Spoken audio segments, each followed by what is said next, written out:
از امروز میخوایم این کار باحال بکنیم، اون هستش که بخش خبری 23 رو تا هر جایی که بتونیم تحلیل بکنیم و یه سری دروغ‌های این بخش خبری رو در بیاریم به عنوان پرگوینده ترین بخش خبری، نکات مثبتش رو بگیم، منفیش رو بگیم و اینکه بگیم آقا پشت پرده مثلا فلان خبری که 23 امروز داره کاور میکنه چی هستش، فردا داره چی گرون میشه. حالا با توجه به اینکه خود منم چند سالی توی صدا و سیما کار کردم و خط قرمزهای صدا و سیما رو میدونم و میدونم با چه سیاستی خبرها رو منتشر میکنه، امروز برای اولین بار اولین قسمت پشت پرده اخبارهای دروغ صدا و سیما رو با هم دیگه بررسی میکنیم. لطفا توی کامنت منو کمک کنید اگر جایی رو فکر میکنید من اشتباه میکنم، اگر جایی فکر میکنید به بهبود برنامه کمک میکنه بگید. قسمت اول هستش یه ایده بود زد به سرم، چون وقتی من میشینم برنامه رو نگاه میکنم واقعا هرس میخورم، یعنی اوه اینجاش مثلا فلان خبر داره اتفاق میفته، فردا روز ممکنه فلان خبری رو مثلا تو جامعه اتفاق بیفته، واقعا هم میفته اون خبر. و حالا ما میایم تحلیل میکنیم این خبرها رو یکی یکی، شما هم در جریان قرار بدید که واقعا پشت پرده میخواد چه اتفاقاتی بیفته که فلان خبر کاور میشه. پس یکم ممکنه برنامه طولانی بشه، اما لطفا کانال یوتیوب برنامه پشت پرده رو سابسکرایب کنید، ویدیو رو هم لایک کنید، حتما کامنت بذارید و کمک بکنید. و من همچنان آوردم روی میز ادیت و با همدیگه پلی میکنیم لایو، خبر رو میریم جلو و هر جاش هم حالا نیاز بود به اینکه مثلا من بخوام نکات آموزشی رو بگم سعی میکنم که اضافه کنم که شما هم براتون جالب باشه. خب شروع میکنیم و پلی میکنیم.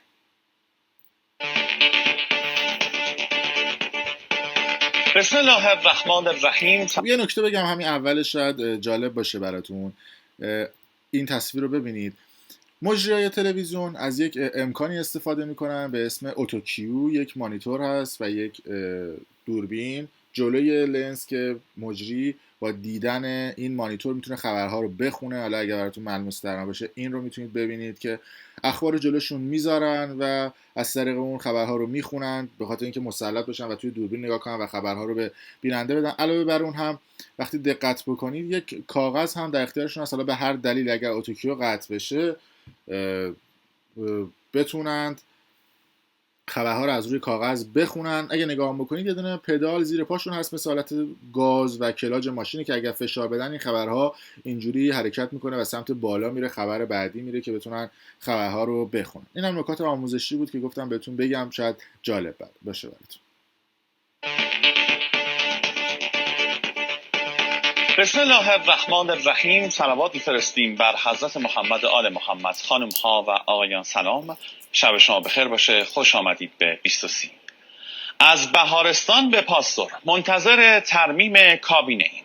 193 نماینده امروز در نامه‌ای به رئیس جمهور خواستار تغییر حداکثری در تیم اقتصادی دولت شدند. با توجه به نوسانات اخیری که توی بازار بود اومدن توی مجلس صحبتی که البته میدونید که لاریجانی حرکت نمادین انجام داد چند روز پیش، رفت توی بازار، عکسش هم دیدید دفعه قبل، دوباره نشون میدم، رفت توی بازار با مردم دیدار کرد و که مردم میدونید که یهو دلار از 8000 تومان سر از 11000 تومان در آورد، یورو از 9000 تومان سر از 12000 تومان در آورد و مطمئن بودن که یک هیجانی توی جامعه ایجاد میشه و گفتن یک التیماتوم به تیم روحانی دادن که داداش جمع کنیم بساط گرونی دلار و یورو رو.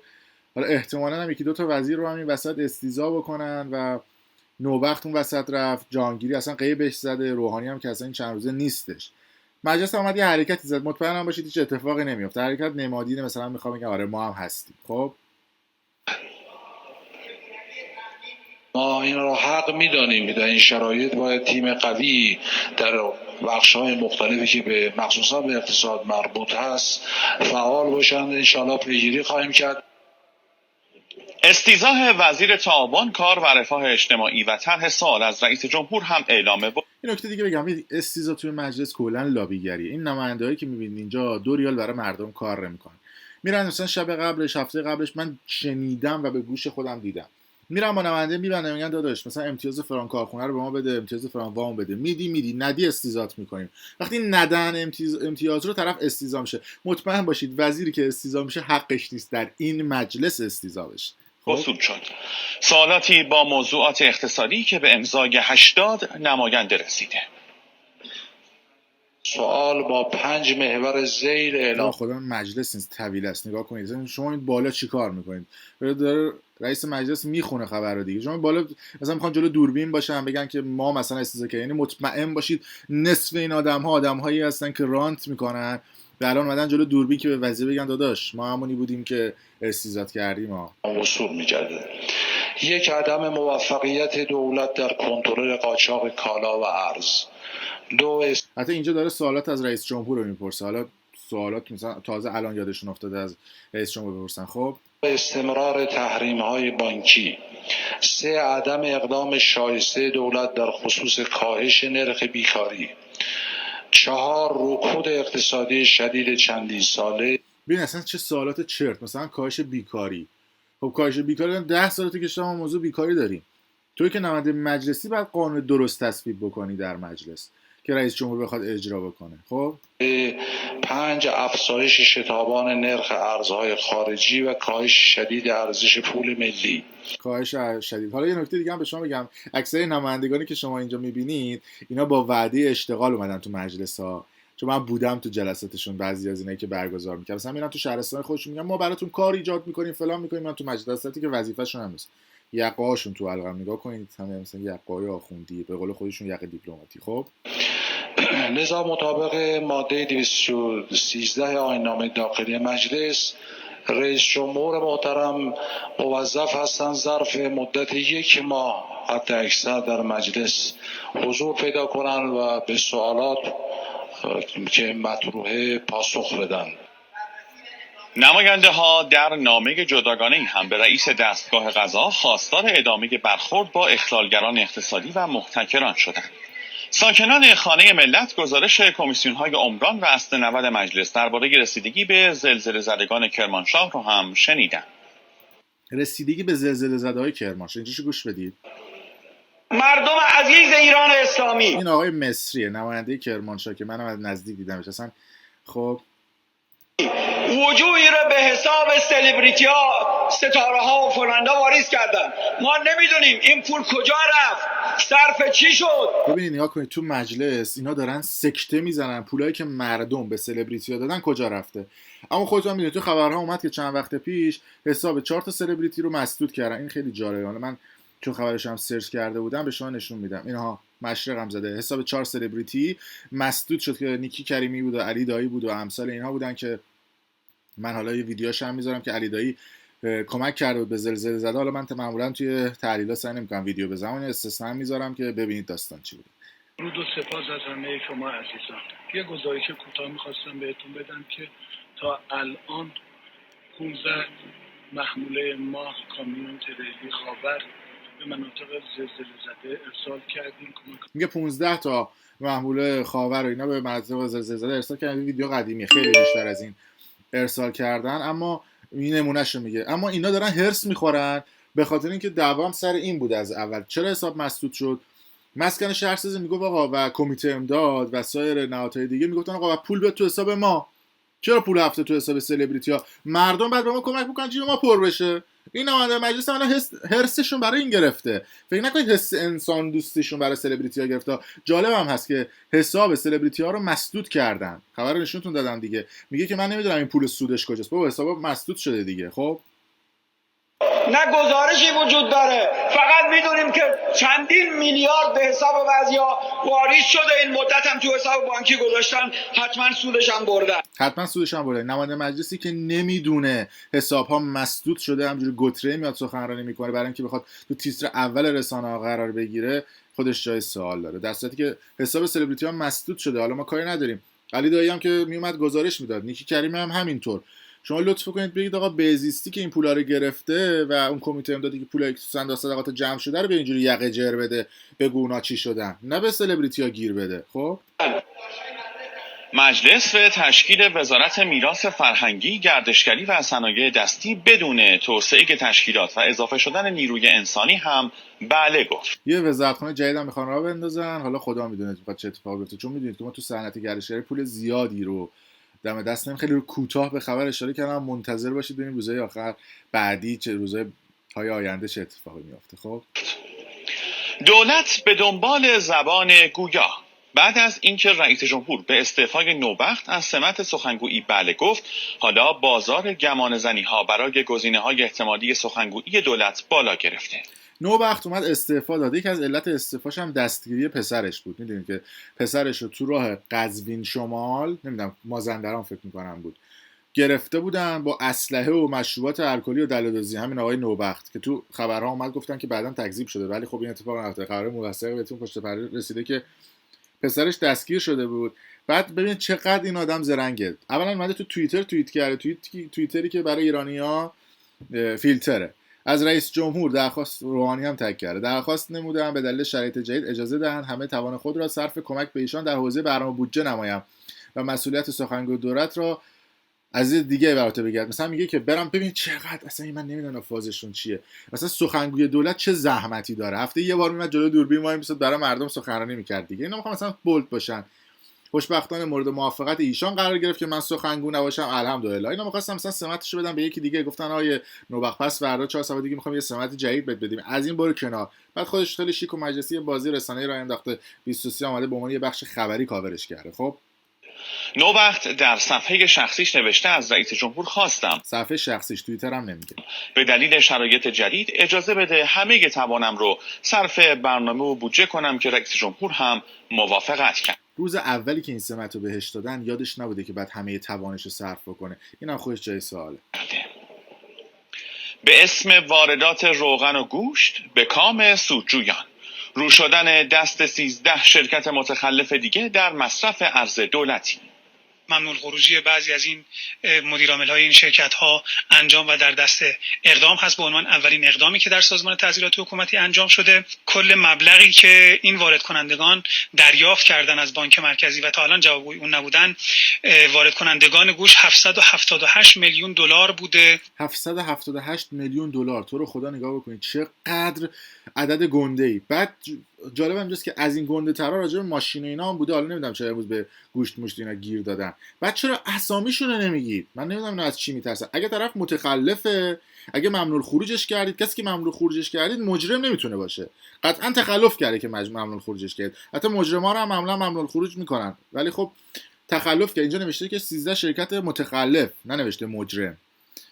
پس اسامی اعلام بکنید. وقتی اسامی اعلام نمی‌کنید خب فردا دل دوزه زیادتر میشن دیگه. ما هم در برنامه پشت پرده عموما این کارو انجام میدیم. خب یعنی اسامی‌ها رو میگیم. 11 شرکت این 778 میلیون دلار رو دریافت کردن. 11 تا شرکت دریافت کردن. یعنی ببینید چه دل و دزدی شده. به من و شما هم نمیدونم، مطمئن باشید حالا ما پیگیری می‌کنیم تو روزهای آینده این 11 شرکت کدوم‌ها بودن. و تا الان هیچ گونه سندی دال بر اقدام در خصوصی که نسبت به اون این ارز رو دریافت کردند به سازمان حمایت، به بانک مرکزی ارائه نکردند که کار رسیدگی به تخلف احتمالی اینها در شعب که عرض کردم خدمتتون در تهران و 4 استان سمنان، گلستان، قم و اصفهان از چند روز گذشته آغاز شده. 2 وارد کننده روغن خام رو هم داشتیم که همین امروز پروندهشون از بانک مرکزی به سازمان تعزیرات ارجاع شده که 2 وارد کننده روغن خام قطعا خانواده مدللن. روغن نباتی نازگل و لادن.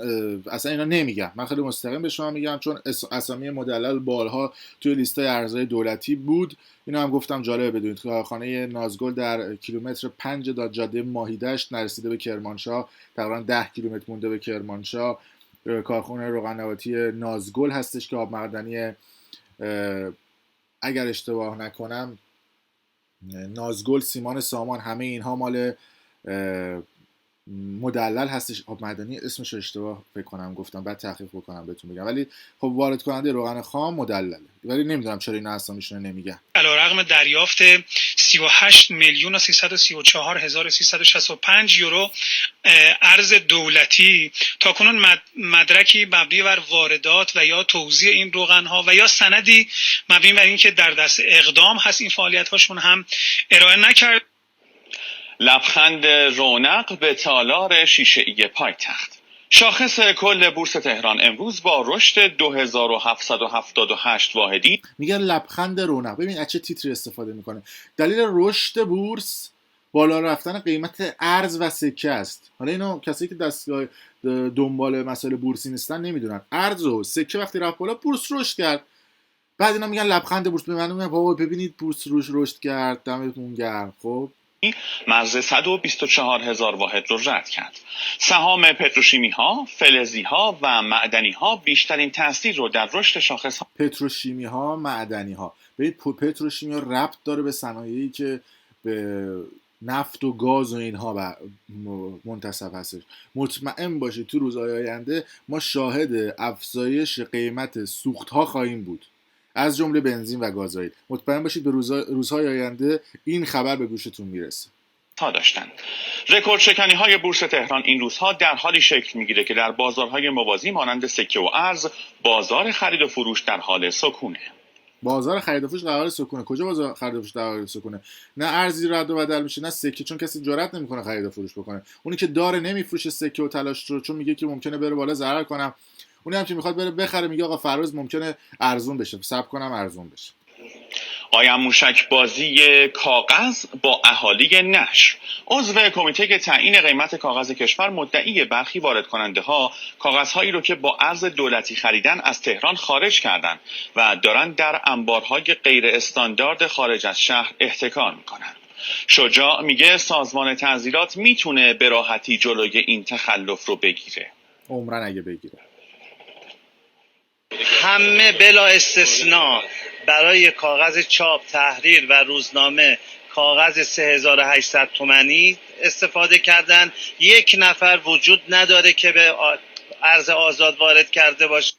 یه حرف جالبی میزنه، میگه یک نفر هم وجود نداره که به ارز آزاد اینو خریداری کرده باشه. کسی میگه که عضو کمیته تعیین قیمت کاغذه، ولی چیزی که مشخصه در یک ماه گذشته کافی یه سری به خیابون انقلاب تهران بزنید یا سری به جای مختلف بزنید، اصلا وحشتناک قیمت چاپ رفته بالا. حرفشون هم اینه که طلا رفته بالا، یورو رفته بالا، ما هم بردیم بالا. بعد شما مسئولی، شما بری به سازمان تعزیرات گزارش بدی. آقای بهرامی، من یا عمه من که نباید بره، شما بری گزارش بدی یا اینا گرون نشه. همه هم ارز دولتی 3800 هم گرفتن، جالبه 4200 هم نگرفتن. خب رقمی داستان هم از 4200 نگرفتن ارز جهانگیری. برای هر بند 125 تومن گذاشتیم. صحبت از تو بازار 160,000 تومن بود. واقعا بی انصاف. رئیس سندیکای کاغذ و مقوا هم قصه احتکار رئیس سندیکای کاغذ و مقوا راجع به چی صحبت میکنه؟ به جای که راجع به کاغذ صحبت بکنه راجع به چی صحبت میکنه؟ خب کاغذ رو تایید کرد. قبول دارم یه مقدار ما در واقع انبارش و یه مقدار احتکار داریم. خود مردم باید معرفی کنن، دستگاه‌ها باید معرفی بکنن، خود مردم معرفی میکنن، شما جلوشونو میگیرید. خب نظارتی باید بیشتر دقت بکنن. روش قبلی که هر کس مراجعه میکرد شما بهش ارز 4200 تومانی بسیار روش غلطی بود. میگه ارز 4200، اون یکی میگه 3800 بود. کمان که شما طرف تولید دام و طیور داره رفته کاغذ آورده، طرف تولید کاغذ داره میکنه رفتن موبایل وارد کرده. این خیلی کار غلطی، یعنی فرصت طلبی از فضای ملتهب اقتصادی کشوره. دقیقاً این راست میگه، فرصت طلبیه دیگه. در همین حال وزارت صنعتی ها میگن عزم جزمی برای مقابله با احتکار کننده ها دارن. معاون وزیر صنعت میگه تیم های عملیاتی برای این کار تشکیل شده. همین دیروز هم یک انبار بسیار بزرگی از کالاهای مختلف مخصوصا لاستیک و اینا دوباره کشف شد و قطعا برخورد جدی دولت مصممه که برخورد خواهد شد. دو تا اتفاق الان داره میفته، یکی مبارزه با احتکار، یکی هم بحث شفاف سازی. بازم بنا به دستور آقای وزیر یه سامانه شفافیت الان در حال طراحی عنقریب به راه میفته که همه اونایی که ارز یا هر گونه تخفیفات، مجوز، هر چی صادر میشه به اطلاع عموم خواهد رسید. گفت یه سامانه میخواد تشکیل بشه که ارز یا ارز دولتی یا هر چیز دیگه میگن به اطلاع عموم قرار بگیره. وبسایت صنعت معدن تجارت الان آپدیت نیست، اینا میخوان سامانه بزنن. من اینجا اعلام میکنم نگار داریم این خبر رو که قرار اینا سامانه بزنن. کی سامانه میزنن؟ بعدا این ویدیو رو من رفرنس بکنم بگم آقا ما گفتیم سامانه میخواید بزنید، سامانه‌تون کو؟ خب عمرن اگه سامانه بزنن. به به به این خبره. ضربه سنگین اطلاعاتی به باندهای قاچاق ارز و طلا. سربازان گمنام امام زمان دو باند قاچاق ارز و طلا. سربازان گمنام امام زمان همون وزارت اطلاعات و دو باند جعل اسکناس خارجی و ضرب سکه های تقلبی رو در چند مرحله عملیات در آذربایجان غربی، تهران و بعضی استانهای دیگر شناسایی و دستگیر کردند. چقدر از این ارز رفته تو پاچه مردم. در این عملیات به 15 نفر از عوامل شامل باندها دستبند زده شده و بیش از 500,000 انواع ارزهای خارجی مثل دلار، یورو و لیر و بیشتر از 500,000 دلار جعلی $500,000 خب و 122 میلیون دینار جعلی عراقی به همراه تجهیزات. یه نکته هم میگم، این کتاب مال دوست من احسان مظلومی و درست انتشاراتی هستش که من باشون کار میکنم و کتاب می‌نوشتن. انتشاراتی کلیده. جالب بود این کتاب دوست من در این ذات جعل اسکناس و ضرب سکه‌های تقلبی کشف و ضبط شد. تولید ملی پشتیبان کارت هوشمند ملی. یه نکته جالب بگم که این کارت ملیایی که شما میبینید گندش بالا اومد که این بدنه پلاستیکیشو از خارج از کشور وارد میکنن. یعنی ما که یقه جر میدیم توی دنیا میگیم آقا ما تولید کننده ایم، یه 2 روز پیش اومده بودن گفتن آقا چون ارز رفته بالا و تحریم هستیم و اینا، اینو دیگه نمیتونیم وارد کنیم. یعنی دیگه بعد فاتحه کارت ملی رو خوند. روزه اولی هم که میمدن خیلی شیک و رسمی گفتن ما کارت ملی هوشمند داریم صادر میکنیم. حالا جدیدن دارن میگن یه شرکتی اومده میخوایم بدیم به اون. ببین اینا همش بازیه. از اول هم قرار بود همه اینها وارد یه شرکت خصوصی بدنش که اون شرکت خصوصی کارت ملی ها رو بزنه. نمیتونستن ربطش بدن به تحریم و محریم. حالا بعدها در قسمت بعدی به شما نشون میدیم که این شرکت خصوصی مال کدوم یکی این آقازاده است که میخواد این کارت ملی ها رو صادر بکنه. خب هوشمند ملی. سخنگوی سازمان ثبت احوال از برنامه‌ریزی‌های لازم برای تولید کارت هوشمند ملی در داخل کشور خبر داده و گفته مقدمات کار فراهم شده و تا آبان ماه کارت‌های جدید با تولید داخل صادر میشه. توصیه ظریف به آمریکایی‌ها: تحریم، تهدید و بازی‌های تبلیغاتی جواب نمیده. چطور برخورد احترام آمیز رو امتحان کنید. وزیر خارجه کشورمون در صفحه مجازیش با اشاره به 2 سال مذاکره ایران و 5+1 و در نهایت خروج یکجانبه آمریکا از برجام خطاب به آمریکایی‌ها گفته میتونید خودتون رو برای ترک میز مذاکره مقصر بدونید. ظریف در پاسخ به ژست تبلیغاتی رئیس جمهور آمریکا برای دیدار با مقامات ایرانی هم به آمریکایی‌ها گوشزد کرده که تهدید، تحریم و بازی‌های تبلیغاتی کارایی ندارند. داستان از این قرار هستش که ترامپ چند روز پیش اومده و گفت که ما حاضریم با ایران مذاکره بکنیم بدون هیچ پیش شرطی. شما مطمئن باشید و ایمان داشته باشید 100 سال ایران پای میز مذاکره با آمریکا نمیشینه. یعنی این داستانی هستش که اینا راه انداختن. بعد ترامپ هم خیلی زرنگ بود، اومد یه مصاحبه کرد، زرتی ارز و یورو اومد پایین. گفتم به خاطر این بوده که ترامپ سخنرانی کرده ارز و یورو در ایران اومده پایین. اما چه پایین اومدنی؟ 5000 تومان رفت بالا 1000 تومان اومد پایین. خب بهتر احترام به مردم ایران و تعهدات بین المللی رو امتحان کنید. رئیس جمهور آمریکا در حالی 2 روز پیش از آمادگیش برای دیدار بدون پیش شرط با مقامات ایرانی خبر داده بود که اردیبهشت ماه با تکرار اتهامات ضد ایرانیش خروج کشورش از برجام و بازگشت تحریم‌های هسته‌ای ضد ایران رو اعلام کرده بود. نتیجه عکس فشارهای آمریکا به ایران.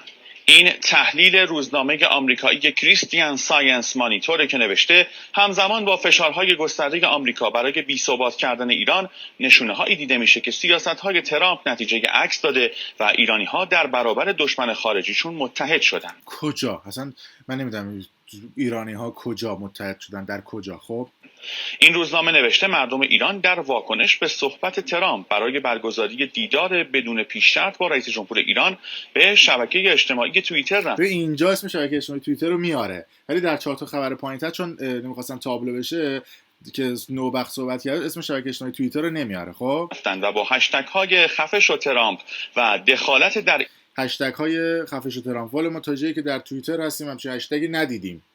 خب که این روزنامه زده و داره 23 رو پروموت میکنه. خب ایران رو متوقف کنید، سیاست‌های آمریکا رو محکوم کردن.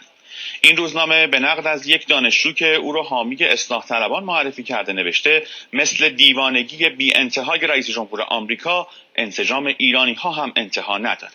به همین خاطر تا زمانی که ترامپ بیشتر چنگ و دندون نشون بده ما ایرانی ها هم بیشتر مشتمون رو گره میکنیم. سعید گفته مطمئن ایران این اوضاع رو هم پشت سر میذاره و این ترامپ که به زباله‌دان تاریخ انداخته میشه. کریستیان ساینس مانیتور از خانومی به اسم لیلا هم که در آستانه بازنشستگی قرار داره نوشته انتخاب همیشگی ایرانی ها در مواجهه با دشمن همبستگی بوده. این بار هم اتحاد و هم رفتن یه دونه روزنامه پیدا کردن، معلوم نیست تو کدوم داد آوردن رسانه‌ای کردن میگن که اتحاد پیش از پیش ایرانی‌ها. خواستم مثلا بگن که نوشته که کریستیان ساینس مانیتور به نقل از یک خانوم. یعنی چی؟ 1 دقیقه هم خبر رو بهش اختصاص دادم. خداییش کمیش و خنده‌دار نیست. مستگیمون قوی تر از قبله، چون با دشمنی روبرو هستیم که هیچ محدودیت اخلاقی برای خودش قائل نیست. این روزنامه به نقل از یک کارشناس هم نوشته که به خاطر گرایش دولت آمریکا به منافقین خیلی سخت میشه باور کرد که ترامپ و دولتش بخوان از مردم ایران حمایتی کنن، چون با آسیب زدن به مردم نمیشه ادعا کرد در کنار اونها قرار میگیرن.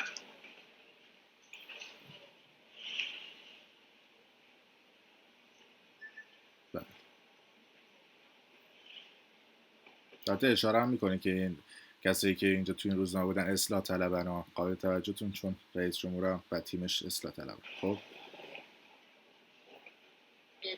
حذف آبونمان از قبض تلفن‌های ثابت. دیوان عدالت اداری با شکایت دیوان محاسبات هر گونه دریافت و پرداخت آبونمان از مشترکین تلفن‌های ثابت رو بدون مجوز قانونی دونسته و اون رو باطل کرد.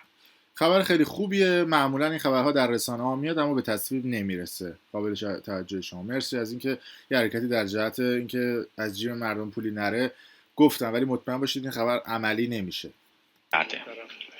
صعب العبور ترین نقاط ایران زیر پوشش ارتباطی. مأموریت پیدا کردیم که به نقاط صعب العبور کشور خدمات ارتباطی بدیم. در حال حاضر هم ما به بیش از 1050 نقطه صعب العبور کشور.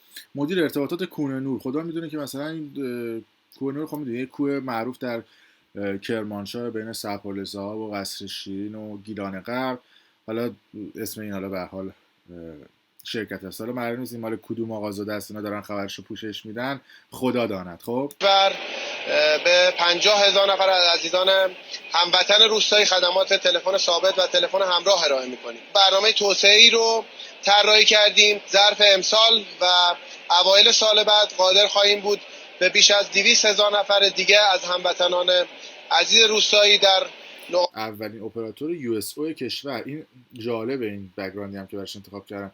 این به زودی بعد خبرهای جالبی راجع به این بشنویم. خب من سعی می‌کنم ویدیو رو روی 30 دقیقه ببندم و چون اولین ویدیو هست بذارم توی یوتیوب و نظر مخاطبا رو بشنوم. اگر خوب بود باز تو برنامه بعدی ادامه میدیم. نقاط صعب العبور و محروم کشور خدمات تلفن ثابت، تلفن همراه و داده رو انشالله ارائه بکنیم. ادامه پیگیری 23 از پهن شدن تورهای چینی در آبهای ایران. یه خبری اومد به صورت محرمانه به تیم ما هم رسید. گفتن که ایرانی‌ها قایق‌های خودشون رو بردن به سمت ابو موسی و تنگه هرمز که اونجا قایقاشون پهن بشن، به خاطر اینکه جنگ‌هایی هست بین اون قسمت. قایقا برن اونجا ماهیگیری بکنن، خیلی هم بهشون سوبسید میدن و میخوان تحریکشون بکنن برن رو اون منطقه. حالا صدا و سیما یه خبر پوششی رفته جهت حمایت از قایق، کسایی که قایق سوارن و ماهیگیرن، چون به ماهیگیرا گفتن بعد برید به سمت جزیره‌های ابو موسی و بعد از اون طرف برید به سمت تنگه هرمز، اونجا شروع کنید ماهیگیری کردن. این خبر محرمانه است. حالا راستش یه خبر دیگه داره پوشش میده، مثلا به این قایق سوارا، به اون کسی که ماهیگیرن بگه آقا ما هواتون رو داریم. این خبرم در مقابل اون، فکر نکنید دلشون برای این قایقا و ماهیگیرا سوخته. اینجا آبهای شهر سنجاست، در دریای عمان است. این کشتی به شیوه ترال یا صید از کف دریا تور در آب انداخته و صید میکنند. من اهل اندونزی ام و توی این کشتی چینی 2 سال کار میکنم. چینا ما از کشور چین هستیم و برای صید اومدیم. طبق قرارداد با کشور ایران ماهیان غیر خوراکی صید میکنیم. مجوز این کشتی هم صید فانوس ماهیان با عمق و محل مشخص شده است. اما حضور این کشتی و دیگر کشتی‌های صیادی مشابه باعث گلایه‌های صیادان جاسکی شده است. الان 2-3 ساله که کشتی چینی توی جاس نفوذ کردن، ما دیگه صیدی که قبلا داشتیم الان نداریم. صیاد بومی هستیم ولی مجوزمون نی. ولی کشتی چینی یه روزه در جاس آمدن، مجوزشون یه روزه صادر بود از تهران. سرخانه 750 تونی جاس از زمانی که کشتی‌های چینی وارد آب‌های جاز شدن تعطیل شده. حالا ما تکلیفمون با این چینی‌ها با روشن بشه.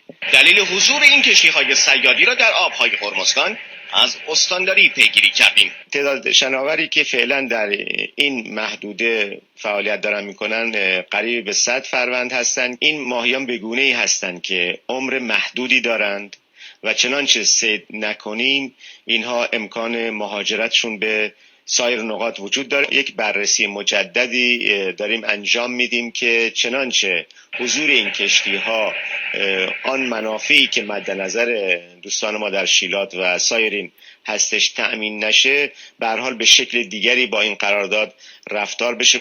خب ما تا اینجا یه ویدیو رو نگه می‌داریم و قسمت اول تحلیل دروغ‌ها و اتفاقات عجیب و غریب صدا و سیما رو در بخش خبری 23 با هم دیدیم. لطفاً کامنت بذارید، نظر بذارید، نظر خودتون راجع به ویدیو بگید و هر جایش که فکر میکنید کمک میکنه به ویدیو بگید. اگه خوبه بگید خوبه، اگه بده بگید بده که ما ادامه ندیم و کمک بکنید به من در مشارکت و ساخت این برنامه که بتونیم یک کارهای جالب و عجیب و غریبی رو با هم دیگه ببریم جلو با حمایت شما مردم. ما به هیچ عنوان در برنامه‌مون سعی نمی‌کنیم اسپانسر بگیریم و خط فکری خودمون رو داریم.